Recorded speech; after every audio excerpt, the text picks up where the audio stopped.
Hello everybody and welcome back. Today we are going to be talking about how we can help you and guide you through your essay questions in the IELTS examination. So we're going to take a closer look on how to answer these questions so you can get the best marks possible.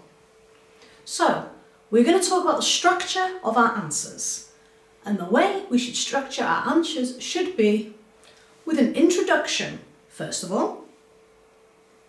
We then need 2 paragraphs on the subject matter, and we will finish with a conclusion. So, what essay am I talking about, you say? Well, I'm talking about the advantage and disadvantage essay that you may have to write. You may get a question where you have to write about the good points and the bad points in something. You will also have to say why it's good and bad. So, if we get a question like this, these are the steps I would like you to follow.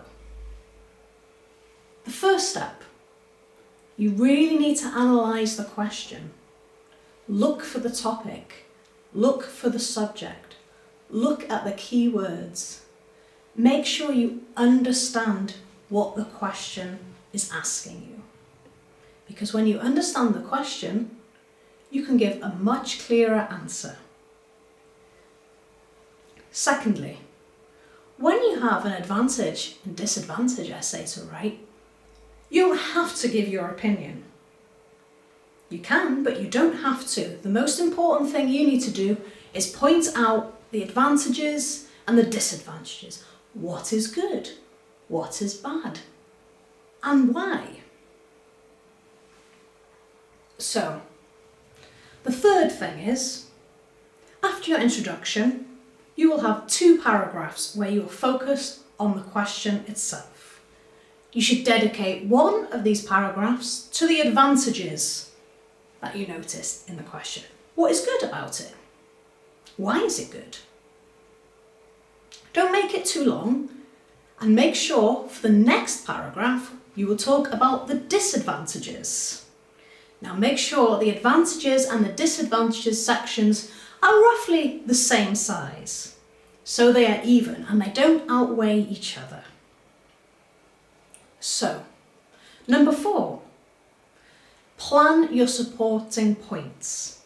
So make sure you know exactly what you want to say before you put your pen to that paper and start writing down your answer. Explain your details, add details, and plan it all out before you write it. 5, the big one we can't forget is the importance of our vocabulary when we are doing our IELTS examination. It's okay to repeat words. There's nothing wrong with emphasising a point like that. But don't forget, show your flexibility. Use some of those big words you have learned. Show the examiner that you know the English language well and that you can converse in English. Do whatever you need to tell your story. Finally, as I mentioned briefly before, the structure. So the structure should be introduction, paragraph 1, paragraph 2, and your conclusion. In your introduction, this only needs to be about 40-50 words. You can repeat the question and say exactly what you plan to outline in your answer. Then spend about 90 words talking about the advantages, about 90 words talking about the disadvantages, and then finally the conclusion. Make sure you don't spend too long on your conclusion. All your conclusion needs to do is sum up the points that you have made and bring a lovely end to your essay, saying everything that you have wanted to say.